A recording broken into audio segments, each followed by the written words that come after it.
and good morning, teachers and students. This is News Kids TV. Hi, teacher and student. This is Joyce and we're going to report air pollution. Here and we are now here in Tikay Elementary School. I am now here with Jayden Madigal Arzona, and our topic is about air pollution. Yes, we are talking about air pollution, and we will be right back after this ad.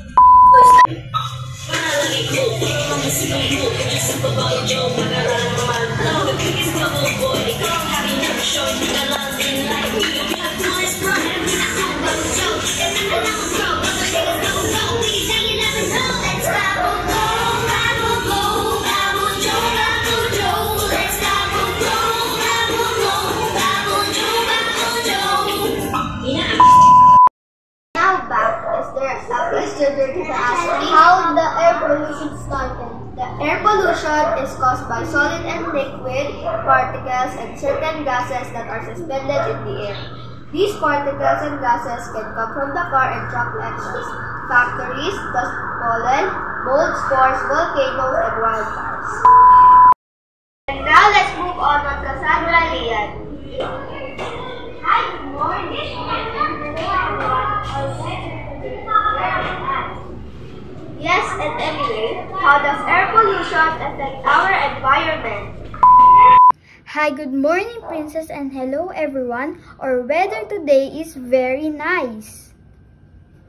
Air pollution can affect lung development and it's implicated in the development of emphysema, asthma, and other respiratory diseases, such as chronic obstructive pulmonary disease or COPD, increases in asthma prevalence and severity are linked to urbanization and outdoor air pollution.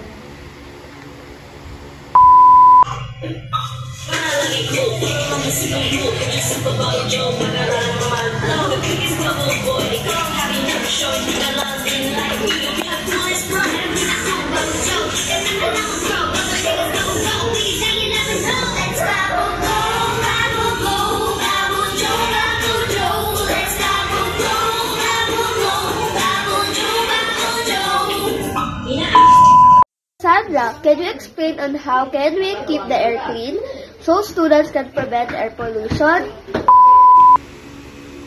We can keep the air clean by using bicycle, walk, and use public transport rather than drive a car or a motorbike. Second, use cook stove that vent outside and do not burn wood or coal. Third, build homes with insulation so they do not get too hot or too cold.